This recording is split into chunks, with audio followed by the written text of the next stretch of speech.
Bonjour tout le monde, nous sommes le 6 février pour continuer dans l'Évangile de Matthieu. Nous sommes encore au début et puis on va filer, on va voir les réactions différentes des groupes différents, euh, juifs et non-juifs, à l'arrivée du Messie. Et on va voir beaucoup de prophéties, euh, même si c'est juste les débuts, on sait qu'il y a tellement de prophéties accomplies. C'est ça qui m'a convaincu d'ailleurs, que Jésus était vraiment le Messie juif. C'est en voyant les prophéties accomplies, c'était clair. Mais on va voir des Juifs aujourd'hui et même des Juifs, des rabbins d'antan qui savaient que les prophéties étaient accomplies, puis ont choisi de se détourner de ça. Mais on va commencer en parlant de la raison pourquoi Jésus est venu.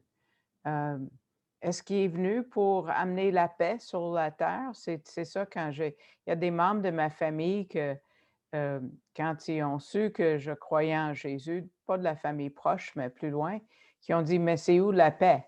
Parce que c'est ça qu'on nous a promis, que avec la venue du Messie, il y aurait de la paix sur la planète. Mais Jésus lui-même a dit, ne croyez pas que je suis venu apporter la paix sur la terre. Je ne suis pas venu pour apporter la paix, mais l'épée. Donc, c'est pas ça. Euh, et en passant, depuis 2000 ans, il y a eu très peu d'années de paix, à vrai dire.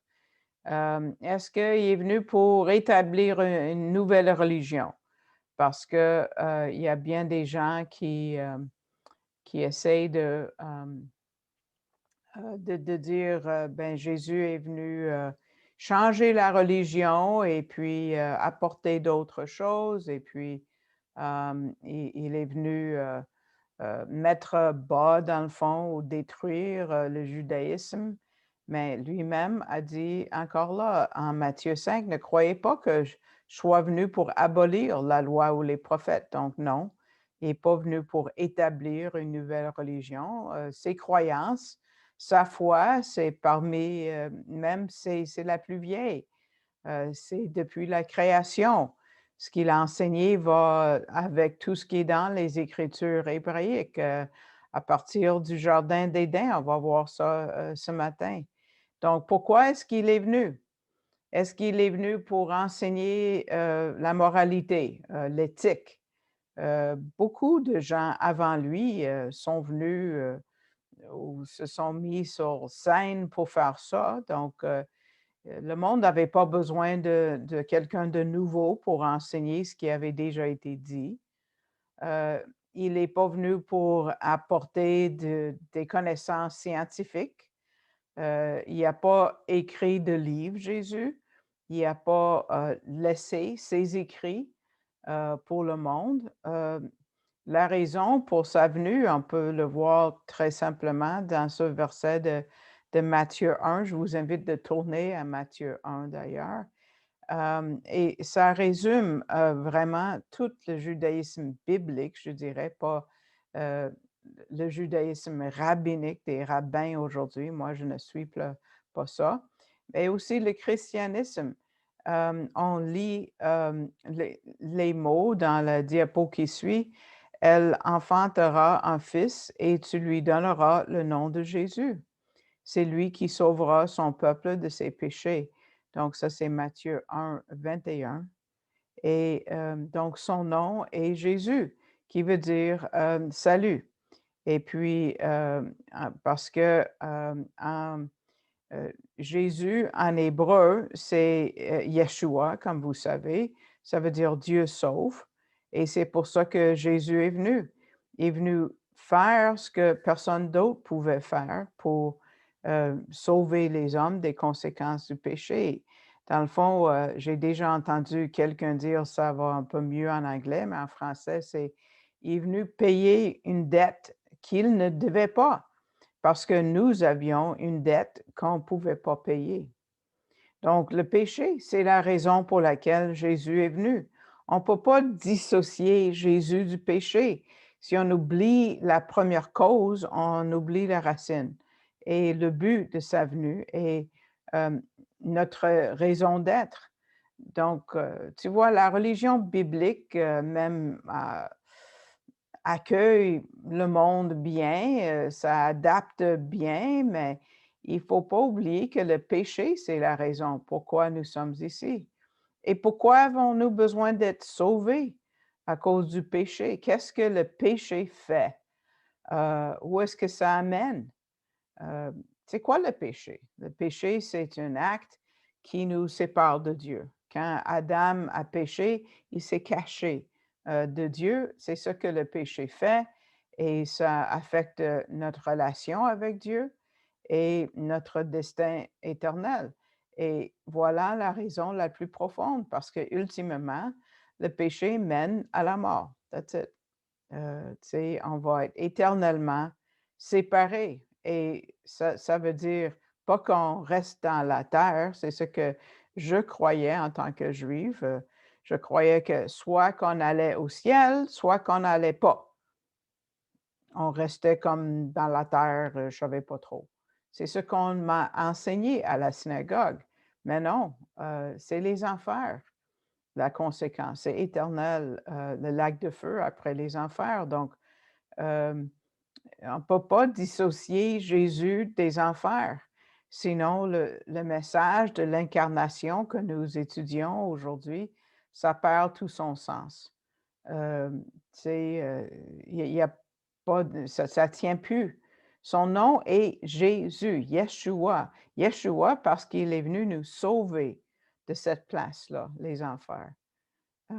Mais on va tourner et lire le passage au complet. Donc, encore là, si vous n'êtes pas encore à Matthieu 1, on va lire versets 18 à 23, puis on va trouver un autre nom de Yeshua qui nous est donné dans ce passage, et ça parle du ciel et de ceux qui l'ont déjà reçu. Parce qu'il y a bien des gens qui disent, pourquoi est-ce qu'on l'appelait par le nom de Jésus et pas l'autre nom qu'on va voir ici. Donc, Matthieu 1, 18, ça dit, voici de quelle manière arriva la naissance de Jésus-Christ.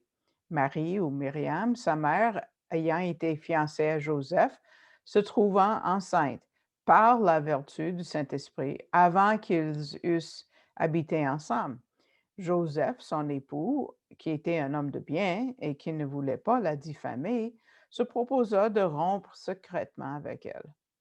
Comme il y pensait, voici un ange du Seigneur lui apparut en songe et dit, Joseph, fils de David, ne crains pas de craindre avec toi Marie, ta femme, car l'enfant qu'elle a conçu vient du Saint-Esprit. Elle enfantera un fils et tu lui donneras le nom de Jésus.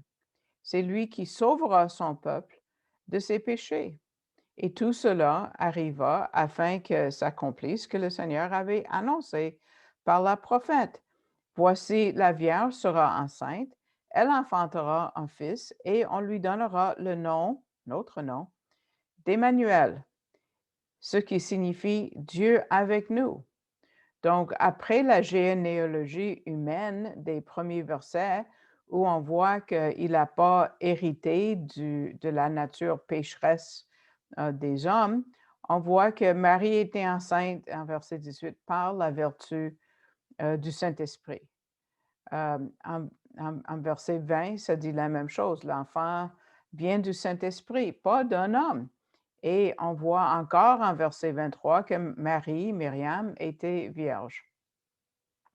Donc, l'idée était orchestrée d'une façon que le Messie est né sans levain, si vous voulez, parce que le levain, c'est un symbole du péché. Jésus était comme nous, sauf pas péché. Ça, c'est Hébreux 4, 15, pour qu'il puisse mourir pour nous, pour qu'on puisse avoir la vie éternelle.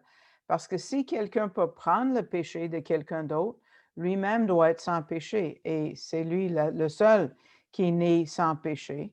Donc, c'est pour ça qu'il est différent. Et il y en a qui disent, bon, parce qu'on n'a pas utilisé Joseph pour la naissance de Jésus, ça veut dire que le péché s'est transmis par un homme et pas par les femmes, mais ce n'est pas vrai. Parce que et les femmes et les hommes sont pécheurs. Pensez à ce que David a dit en Psaume 51 quand il a dit que ma mère m'a conçu dans le péché. Donc, évidemment, il n'y avait pas de péché en vue par rapport à ça, sauf la nature pécheresse. Donc, l'histoire de comment le péché est entré dans l'humanité commence avec une femme qui a été trompée, déçue par le serpent. Ensuite, Adam tombe. Et donc, c'est aussi par une femme que le salut nous entre dans le monde. Donc, de Ève à Marie. Donc, Matthieu 1, 23, c'est un accomplissement de la première promesse, prophétie messianique en Genèse 3, 15, qui dit, je mettrai l'inimitié entre toi et la femme, entre ta postérité et sa postérité. Celle-ci t'écrasera la tête. Ça, c'est et tu lui blesseras le talon. Donc, ce n'est pas la semence de l'homme, comme dans toutes les autres généalogies à travers la Bible, c'est la semence de la femme qui a amené la naissance de Yeshua par l'Esprit. Même les rabbins d'antan comprenaient l'idée entre la venue du Messie et Genèse 3,15. C'est la première référence du Messie dans les Targums. Je vais mentionner les Targums quelques fois. Les Targums, rappelez-vous, c'est une traduction en araméen de la Bible que les Juifs utilisaient en Babylone. OK? Donc, les Targums, les premiers, Jonathan et Néophiti, disaient que cette rencontre entre Satan et l'humanité, ça va être dans le jour du Messie. Il y a une autre prophétie, on se rappelle, qui relie les deux événements, c'est Ésaïe 7, 14. Ésaïe 7, 14 nous dit, c'est pourquoi le Seigneur lui-même, c'est la diapo qui suit, c'est pourquoi le Seigneur lui-même vous donnera un signe. Voici la jeune fille deviendra enceinte, elle enfantera un fils et elle lui donnera le nom d'Emmanuel. Donc, ça s'est passé exactement comme c'était écrit, malgré combien qui ont essayé d'arrêter. Et même, il y a des gens aujourd'hui qui essaient d'enterrer cette prophétie. Aujourd'hui, les gens disent que parce que le mot hébreu Alma ne veut pas dire vierge, ça veut dire juste une jeune femme, comme dans la traduction que je lisais en tant qu'ado juive, pas avec le Seigneur, ça disait une jeune femme enfantera, qui n'est pas nécessairement un signe, hein, parce que ça arrive à tous les jours. Donc, ils disent, ah, Ésaïe ne parle pas de Myriam, mais c'est parce qu'ils regardent l'hébreu moderne. Michael Gabizon donne des cours d'hébreu biblique présentement sur l'Internet les lundis soirs. Et puis, mais ce n'est pas l'hébreu conversationnel, c'est l'hébreu biblique. Et dans l'hébreu biblique, ça voulait toujours dire une femme non mariée, une vraie vierge. Et quand les rabbins ont traduit les écritures hébraïques vers le grec dans le Septante, c'est exactement euh, un mot qui veut dire toujours, toujours vierge, Betula, qu'ils ont utilisé. Donc, et toutes les fois que le mot Alma, c'est le mot qu'on voit en hébreu ici mentionné, c'est jamais utilisé d'une femme mariée. Et en plus, c'est pas l'idée une jeune fille ou une vierge. C'est l'idée, c'est la vierge, la vierge. Et c'est ce qu'on voit dans l'hébreu, c'est ha-alma, c'est la vierge. Ha veut dire le ou la, c'est l'article défini.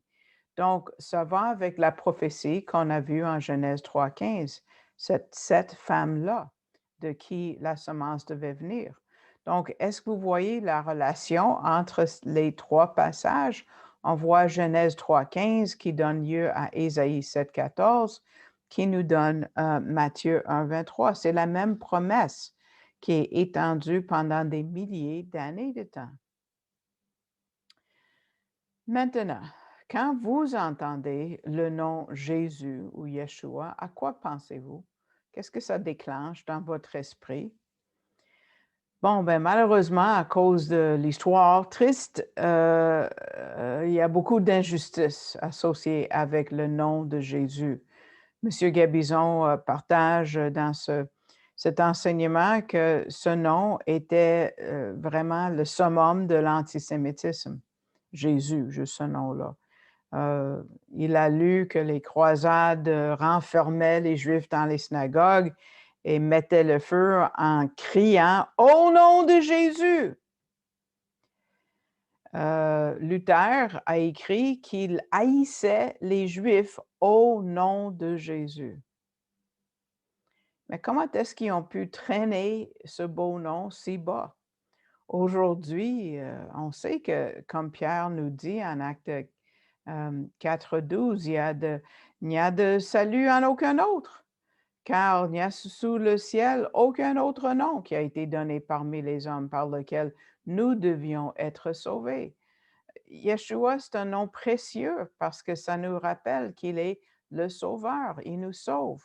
C'est le nom qu'on lui a donné, que Dieu lui a donné quand il est venu dans le monde. C'est la raison pour laquelle il est venu, pour nous sauver. Et comment est-ce qu'on a le nom Jésus en français? Est-ce que vous vous êtes déjà posé la question? Mais la forme grecque est Jesus avec un I, il épelle, et c'est traduit vers le latin, et du latin, ça nous arrive en français comme Jésus. Yeshua est un raccourci du nom de Yeshua ou Yehoshua, comme on pense à Josué. C'est un nom populaire, surtout à partir de Esdras jusqu'au 1er siècle. On trouve ce nom mentionné 11 fois juste en Esdras et 16 fois en Néhémie. Donc, c'est un nom commun. Et il y a un autre nom qu'on a mentionné ici dans le verset 23, le nom d'Emmanuel, qui signifie Dieu avec nous. Il y a des gens qui disent « Ah, il y a une erreur. C'est quoi le vrai nom? Son vrai nom devait être Emmanuel. » Mais pensez, combien de noms a Jésus? Ça prend plus d'un nom pour décrire qui il est. Il est l'alpha, il est l'oméga, il est l'éternel, il est le Yod-Hé-Vav-Hé, les 4 lettres hébraïques, il est Jéhovah Tzidkenu, notre justice, il est le lion de Juda, il est l'auteur de la vie, il est le El Gibour, le Dieu puissant, il est l'étoile du matin, il est le prince de la paix, le Père éternel. Il y a des livres entiers dédiés au nom de Jésus. Le conseiller merveilleux, le bon berger, la parole de Dieu, l'agneau de Dieu. Le dernier qu'on voit dans la Bible, c'est quoi? Le dernier nom de Jésus qu'on voit dans la Bible? Seigneur des seigneurs, roi des rois. On essaie de confiner Jésus en juste un nom, mais on ne peut pas. Mais en Matthieu, on a 2 noms d'introduction et beaucoup de gens ne voient pas qu'on voit les 2 venues de Jésus avec ces 2 noms-là. Le premier nom, c'est Yeshua. Il est venu sauver. Dans la deuxième venue, il est Emmanuel parce qu'il va habiter avec nous, nous les racheter. On le connaît comme sauveur avant qu'il puisse être avec nous. Emmanuel parle aussi des temps de la fin et le début d'une nouvelle époque qui est décrit en Apocalypse 21, verset 3, quand ça dit et j'entendis du trône une forte voix qui disait, voici le tabernacle de Dieu avec les hommes. Il habitera, voilà, avec eux, Emmanuel, et ils seront son peuple. Et Dieu lui-même sera avec eux. Mais la bonne nouvelle, c'est que vous n'avez pas besoin d'attendre le temps de l'Apocalypse pour habiter avec Dieu. Votre expérience d'Emmanuel est la nôtre aussitôt qu'on le reçoit comme notre sauveur personnel. Paul le dit en 1 Corinthiens 3,16. Il dit, ne savez-vous pas que vous êtes le temple de Dieu et que l'Esprit de Dieu habite en vous? Donc, c'est ça l'expérience Emmanuel pour tous ceux qui acceptent Jésus. Matthieu 1, 23 est la première fois qu'on cite l'Ancien Testament dans juste les 2 premiers chapitres. Ces prophéties rendent la Bible vraiment unique et différente des autres religions. Est-ce que vous connaissez une autre religion qui a prédit autant d'événements? Il y a 2 exemples que M. Gabizon cite ici. Il y a un monsieur qui s'appelle ou s'appelait, je ne sais pas s'il est encore en vie, Peter Stoner. Il a écrit un livre qui est traduit, ça veut dire La science parle, Science Speaks, et il applique l'art moderne des probabilités aux 8, juste les 8 premières prophéties. 8 sur au moins 109 prophéties. Il dit, la chance qu'un homme ait accompli les 8 prophéties, c'est 1 sur 1017. Ça veut dire 1 sur 100 quadrillions. C'est un chiffre impossible à concevoir, comme la venue du Messie, c'est tout divin. Le monsieur qui a écrit la version de la Bible que j'utilise, Charles Ryrie, il le décrit autrement. Il dit, selon les lois de la chance, pour qu'un homme accomplisse 100 prophéties en ordre, sans erreur, dans la séquence, ça prendrait 200 milliards de planètes Terre avec 4 milliards de personnes sur chaque. C'est ce qu'on va voir. Ça vient de Dieu. C'est cette conception jusqu'à notre salut. C'est vraiment, on ne peut pas le saisir. Donc, si nous entrons dans le chapitre 2, ici, on ne sait pas si on doit rire ou pleurer. C'est plein d'ironie, mais derrière ça, il y a une triste vérité qui nous montre combien de personnes sages avec des connaissances ont manqué, ont passé à côté du plus grand cadeau dans l'histoire de l'univers, le Messie. C'était évident, mais ils ont choisi de ne pas regarder. Donc, continuons notre lecture en Matthieu 2, versets 1 à 6. Jésus étant né à Bethléem en Judée au temps du roi Hérode, voici des mages d'Orient arrivèrent à Jérusalem et dirent, où est le roi des Juifs qui vient de naître? Car nous avons vu son étoile en Orient et nous sommes venus pour l'adorer. le roi Hérode, ayant appris cela, fut troublé, et tout Jérusalem avec lui. Il assembla tous les principaux sacrificateurs et les scribes du peuple, et il s'informa auprès d'eux où devait naître le Christ. Ils lui dirent: à Bethléem, en Judée, car voici ce qui a été écrit par le prophète. Et toi, Bethléem, terre de Juda, tu n'es certes pas la moindre entre les principales villes de Juda, car de toi sortira un chef qui pètera Israël, mon peuple. On voit comment ça commence. On est en Judée. Hérode est roi. Wow! Qui est roi? Comment il est roi? Est-ce qu'il vient de la tribu de Juda? Est-ce que son nom est mentionné dans la généalogie du chapitre 1? Qu'est-ce qu'il fait là? Comment ça qu'il est roi de Juda? Il y a de la confusion ici. Et en plus, il y a des étrangers qui viennent de l'extérieur et posent la question: où est le roi des Juifs? Le vrai roi des Juifs qui vient de naître. Quoi penser par rapport à Hérode? On vient de nous dire qu'il est roi. Comment ça? Et M. Gabizon dit: là où le malin est présent, il y a toujours de la confusion. Qui sont les mages qui viennent de l'Est?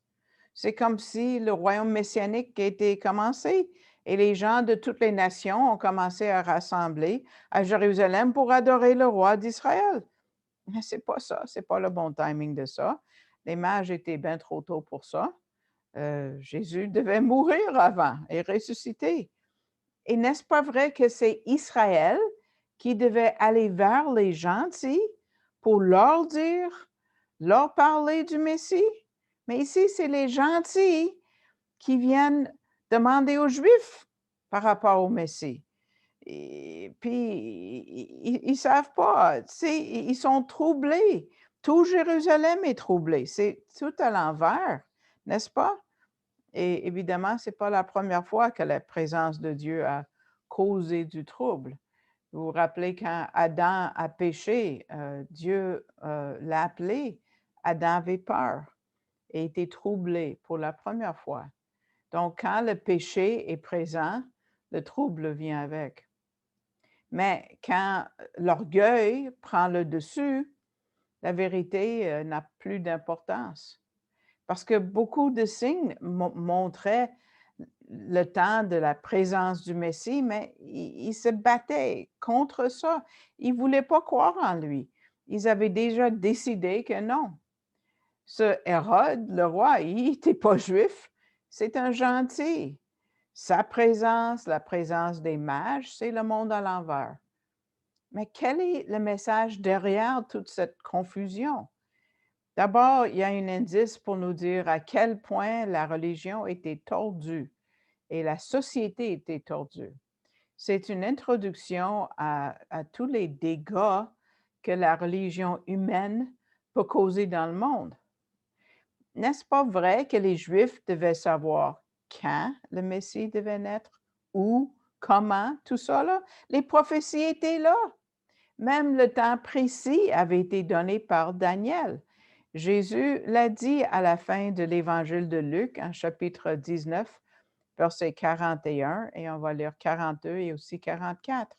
Comme il approchait de la ville, Jésus, en la voyant, pleura sur elle et dit: si toi aussi, au moins en ce jour qui t'est donné, tu connaissais les choses qui appartiennent à ta paix, mais maintenant elles sont cachées à tes yeux.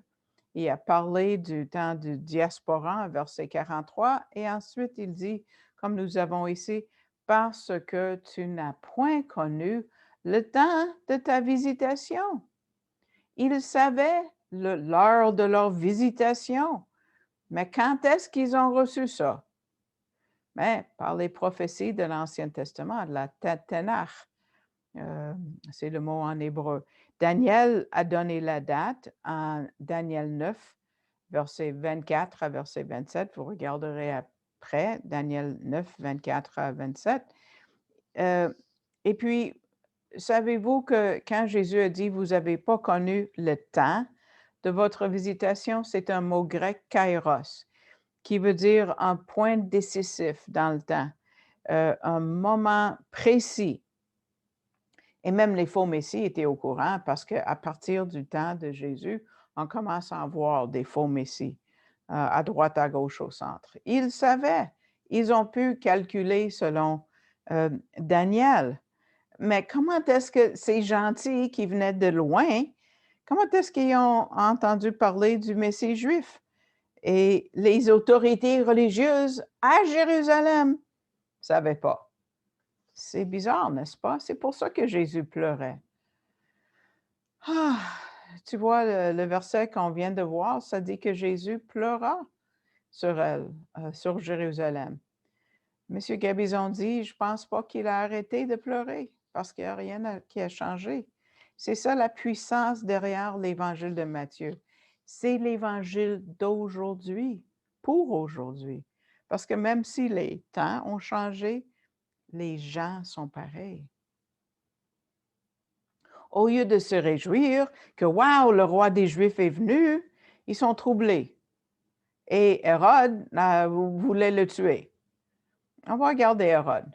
Pourquoi il n'est pas content par rapport à la nouvelle de Jésus? Parce que Hérode savait qu'il n'était pas à la bonne place. Il savait qu'il était sur le trône de David, le trône des Juifs, et qu'il n'était pas juif. Il avait été placé là par les Romains et il a essayé de convaincre les autres que c'était sa place à lui, mais il savait qu'il ne venait pas de la tribu de Juda. Il savait qu'il n'était pas juif, mais le trône, c'était toute sa vie, hein? Il était iduméen, il était un descendant d'Édom et sa famille avait été forciblement convertie au judaïsme par Jean Hyrcanus, je ne sais pas comment le dire en hébreu, vers 125 avant Jésus-Christ. Il a tellement essayé d'être le roi qu'un historien qui est venu après, qui s'appelait Africanus, au 3e siècle, il a dit qu'avant que Rome détruise tous les records des tribus, des généalogies en 70, quand Rome, en tout cas, ils ont mis le feu, même si le feu avait pris par accident, il paraît, dans le temple. Africanus nous dit que Hérode avait détruit les généalogies de Juda avant, pour que personne puisse réclamer d'être le vrai roi de Juda.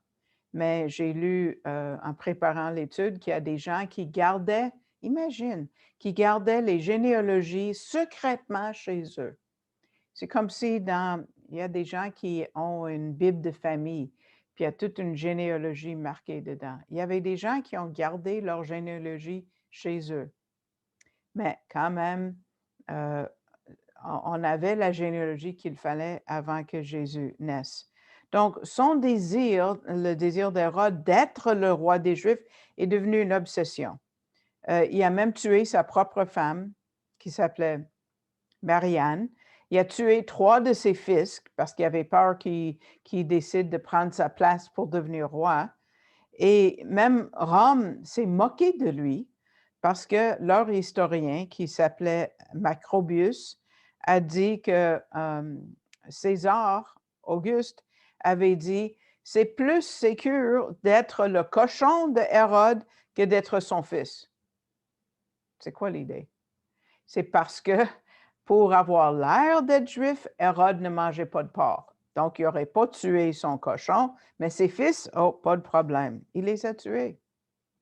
Il souffrait d'une jalousie devenue une délusion qui a mené à une importance qu'il s'était donnée lui-même.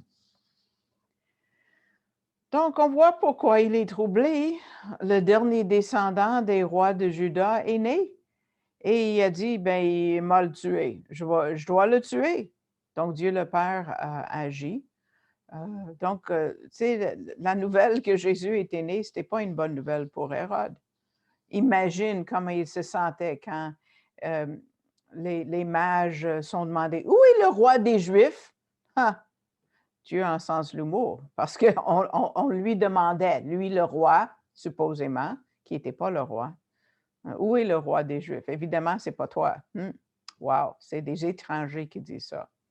Donc, c'est eux qui ont posé, en passant, pour ceux qui gardent les faits anodins dans la Bible, quelle est la première question dans l'Ancien Testament?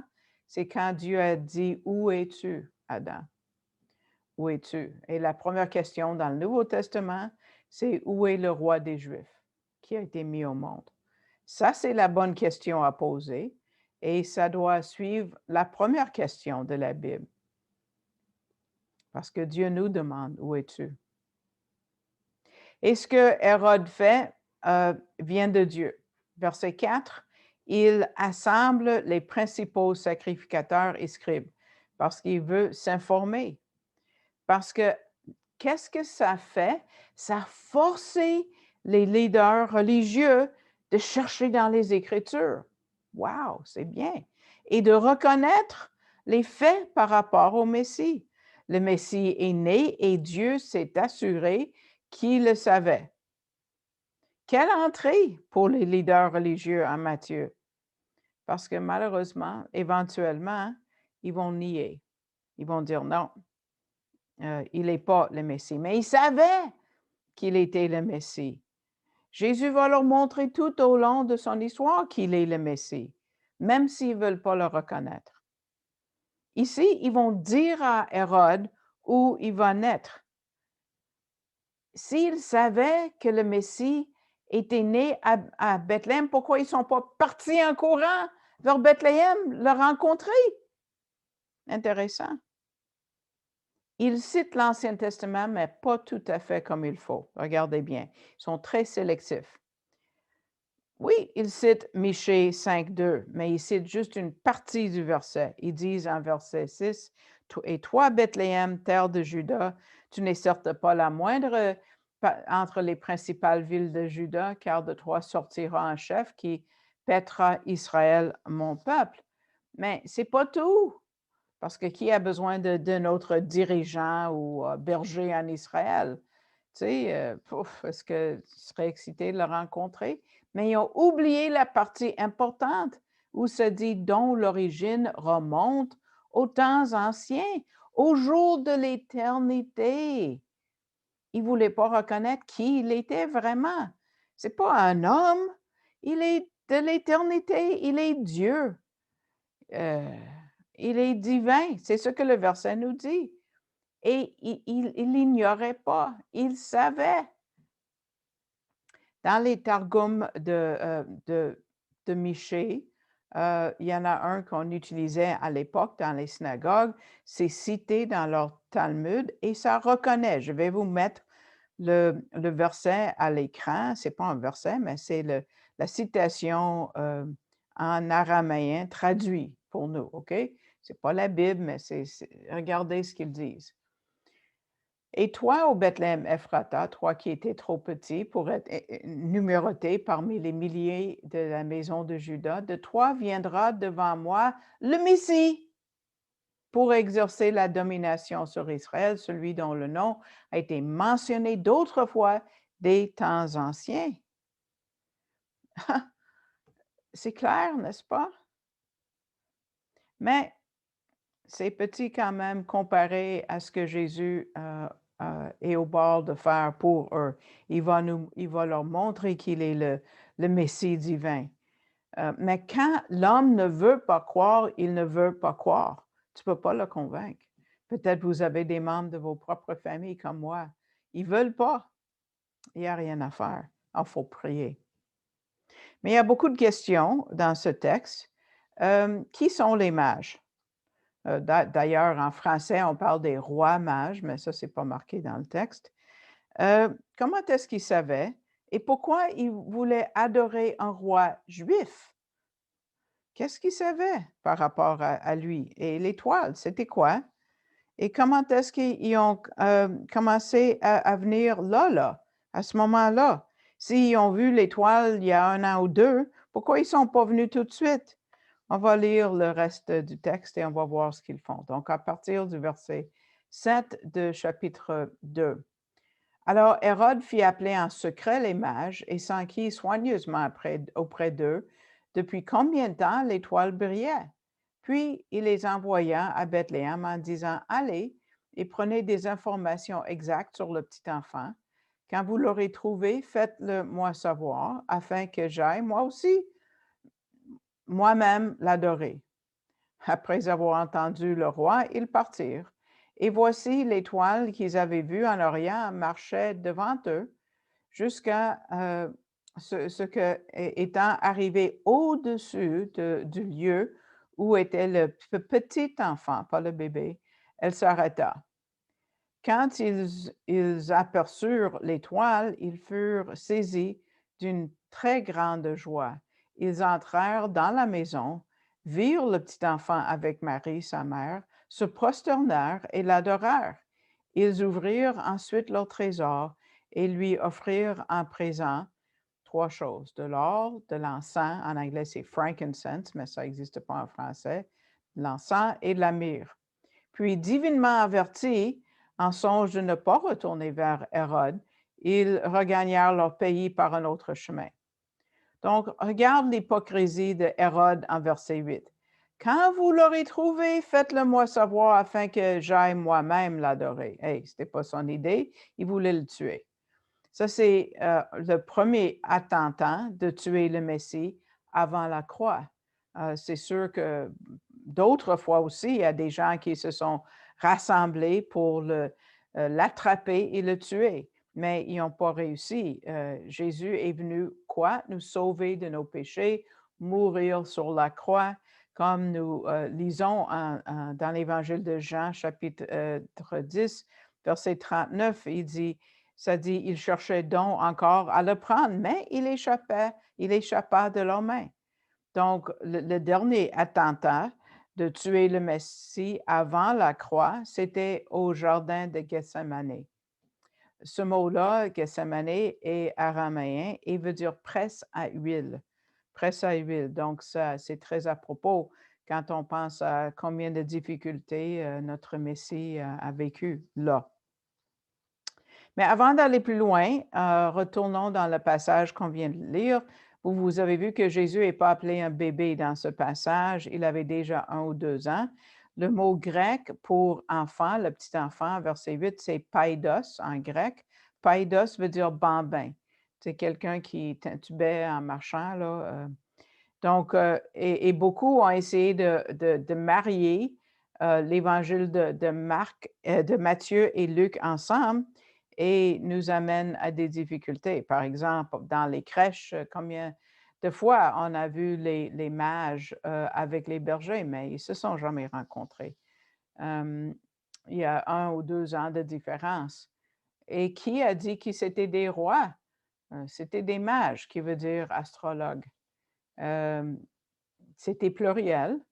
Il pouvait en avoir 2 ou 20 ou 200, on ne sait pas. Toute la ville avait été troublée par leur présence. D'habitude, tu n'es pas troublé par la présence de 2 hommes, hein? Je pense que non. Probablement, ils étaient nombreux et peut-être ils ont dit: «Ah, 3 cadeaux, donc 3 hommes». Mais peut-être que chaque mage avait apporté de l'or ou quelque chose de beaucoup de valeur. Ça ne veut pas dire que chaque homme devait juste apporter une sorte de cadeau. Dans le texte, en verset 7, Hérode essaie de discerner quand ils ont vu l'étoile la première fois. Quel âge avait ce roi pour essayer de le tuer? Donc, en trouvant le temps approximatif, il les envoie à Bethléem pour tuer le bébé. Mais est-ce que Jésus était à Bethléem? Non, il était à Nazareth. Luc nous dit, après la circoncision de Jésus et après les 40 ans de purification, Joseph et Marie sont retournés à Nazareth. Donc, Luc 2, 39 dit, lorsqu'ils eurent accompli tout ce que ordonnait la loi du Seigneur, Joseph et Marie retournèrent en Galilée, à Nazareth, leur ville. Donc, quand les mages ont commencé leur voyage vers Bethléem, tu sais, ils ont vu l'étoile de nouveau. Et là, donc, l'étoile a bougé, on va le voir tantôt, là, de l'ouest, de l'est dans l'ouest, nord-sud. Tu sais, c'est pas une comète ou une planète qui peut faire tout ça, là. Donc, combien de fois on voit l'étoile de Bethléem? Est-ce que c'était l'étoile de Bethléem? Non, c'était l'étoile de Nazareth. Intéressant. Donc, ils le trouvent et ils présentent leurs dons, leurs cadeaux, l'or, l'encens et le myrrhe. Et c'était pour aider Joseph et Marie à voyager et à vivre en Égypte et pour rester minimum 1 an, on ne sait pas combien de temps. On sait que Joseph était très pauvre. Ils ont présenté un sacrifice pour les plus pauvres à la naissance pour la purification de Marie. Donc, Dieu pourvoit les moyens ici. Et M. Gabizon a trouvé des faits très intéressants que je n'avais jamais entendus auparavant. C'était 3 choses en haute demande. Il y a un historien, Suetonius, qui a écrit que juste le myrrhe que les mages ont offert, ça vendait pour 16 dénarii la livre. Une dénarie, c'est ce que tu gagnes après avoir travaillé toute la journée. On ne sait pas combien de livres ils ont donné, mais un sac de 12 livres, c'est pas gros, 12 livres, aurait été assez pour les financer pour 6 mois de temps.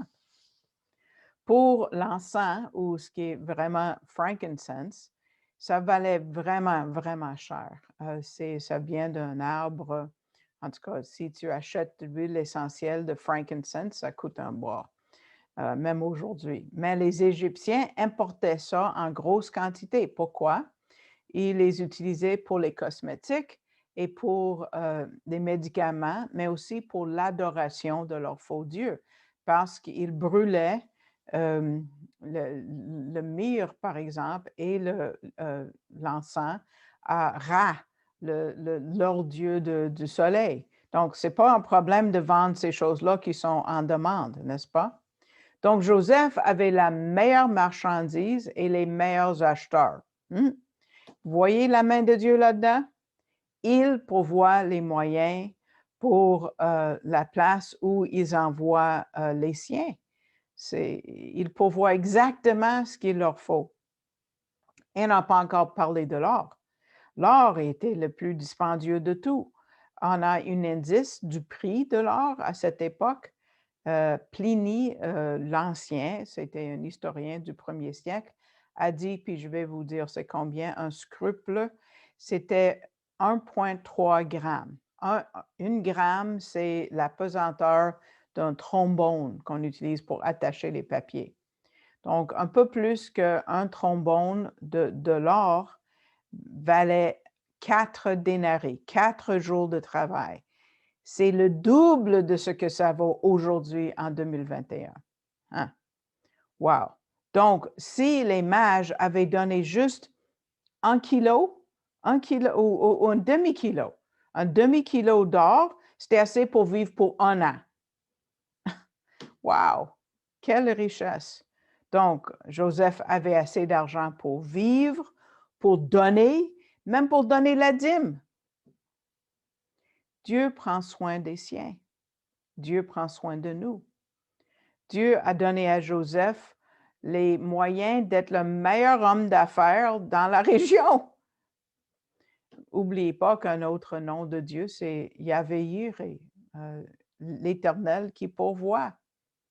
Dieu pourvoit.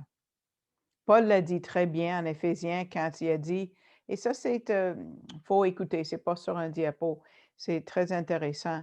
Ça dit pas que en Éphésiens 1,7 que Dieu a donné des richesses de sa grâce. Ça c'est comme un millionnaire qui donne une pièce. Non, il dit selon ses richesses.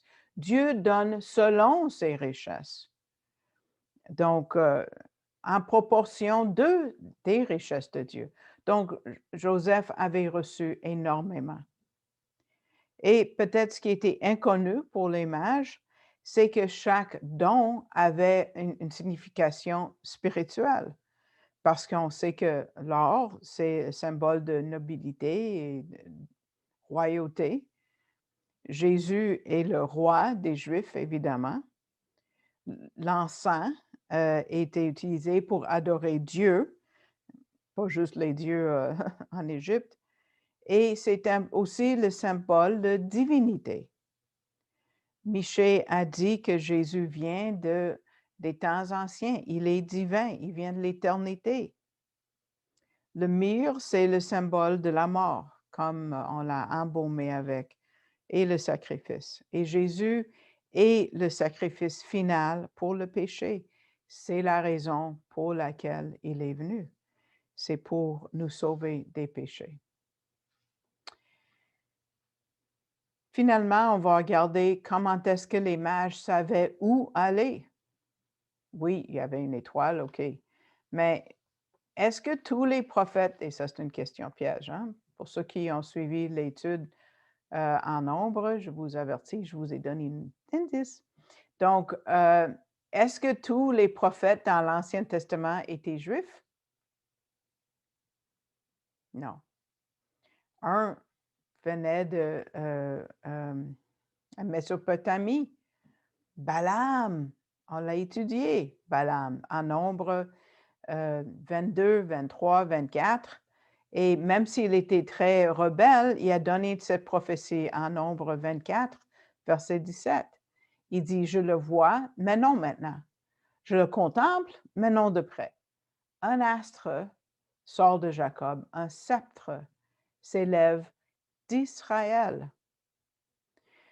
Balaam venait de Pétor, une ville en Mésopotamie, d'où les mages venaient. Et ils étaient connus pour garder les records historiques très minutieusement. Et ici, il y a deux indices importants. Il va être roi parce qu'on parle de sceptre et ça dit qu'il va s'élever d'Israël, donc il est juif. Donc c'est pour ça que les mages ont demandé où est le roi des Juifs. Deuxièmement, il parle d'une étoile qui va sortir de Jacob. Et c'est pour ça que cette apparence d'un astre qui a poussé les mages d'aller en Israël. C'est la même étoile ou brillance que plus tard les a dirigés exactement où Jésus se trouvait. Mais il y a une autre prophétie qui vient d'un prophète juif que était leur collègue, si vous voulez, en Mésopotamie, en Babylone. C'est Daniel. Parce que les Babyloniens ont gardé les records de Daniel. Pourquoi? D'abord, une partie était écrite dans leur langue, en araméen, dans le livre de Daniel. Mais Daniel les avait sauvés leur vie, toute leur vie. En Daniel 2, quand Nebuchadnezzar était pour tuer tous les mages, et puis on a mis Daniel, on dit, mais lui, il peut discerner et dire au roi le sens de son rêve. Et donc, Daniel leur a sauvé la vie, donc ils ont gardé précieusement ses prophéties. On le voit en Daniel 9, 24 à 27. Ici, on a deux de ces versets-là. 70 semaines ont été fixées sur ton peuple et sur ta ville sainte, ça c'est verset 24, pour faire cesser les transgressions et mettre fin au péché, pour expier l'iniquité. Sache-le donc, verset 25, et comprends. Depuis le moment où la parole a annoncé que Jérusalem sera rebâtie jusqu'à loin, ça veut dire le Messie au conducteur, il y a 7 semaines. Et puis, c'est 70 septaines, OK? C'est 70 fois 7, ça fait 490. Donc, il divise en deux parties. Verset 25, il donne le temps où le Messie devait venir. Donc, même si tu ne sais pas où est le point de départ, tu sais la date approximative de l'arrivée du Messie loin ou le conducteur. OK? C'est pour ça que les faux messies ont commencé à venir à l'époque de Jésus, on le voit dans l'histoire. Ils savaient aller à Jérusalem, peut-être, ils ne savaient pas pourquoi.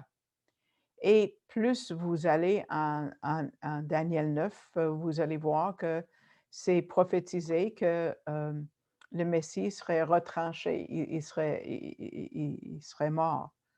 Donc, ça dit après les 62 semaines, le Messie sera retranché, pas à couper le gorge, mais retranché de son peuple. Est-ce que les mages ont compris ça? Si oui, c'est pourquoi ils ne sont pas restés là. Ils savaient qu'ils devaient mourir, on ne sait pas. Ils avaient ces deux prophéties de Balaam et de Daniel et ils sont venus adorer le Messie. C'était les premiers adorateurs non juifs de Jésus le Messie dans la Bible. Qui étaient les premiers adorateurs juifs du Messie? Mais c'était les bergers. Hein? Donc, eux, ils sont venus adorer des bergers qui sont regardés avec beaucoup de dédain par les gens haut placés de la société, et les étrangers, les gentils de l'Est, mais ceux qui avaient les prophéties, les Juifs, les dirigeants, les prêtres, les scribes, eux, ils n'ont pas reconnu le Messie. Wow! C'est fort. Encore le cas aujourd'hui. Mais c'était quoi cette étoile-là, là? La majorité croit, et je vais présenter ce que le Dr. Fruchtenbaum enseigne et ce que la majorité croit, c'est que c'est la gloire Shekinah. C'est la gloire de Dieu. C'est une lumière miraculeuse venue de Dieu qui a guidé les mages. Le mot en grec, c'est anatolé, qui veut dire brillance. Donc, ça bougeait, comme j'ai dit, est en ouest, nord, sud. Tu sais, l'étoile ne fait pas ça. Imagine aussi si tu as une étoile, une vraie étoile qui essaie de se situer juste au-dessus d'une maison. Toute la planète aurait explosé si ça avait été une étoile. Donc, non, c'est pas ça. Quand Luc parle de la lumière qui a brillé aussi pour les bergers, il a parlé de la gloire du Seigneur. Je vais vous lire Luc 2, 9, ça dit, « Et voici un ange du Seigneur leur apparut, et la gloire du Seigneur resplendit autour d'eux.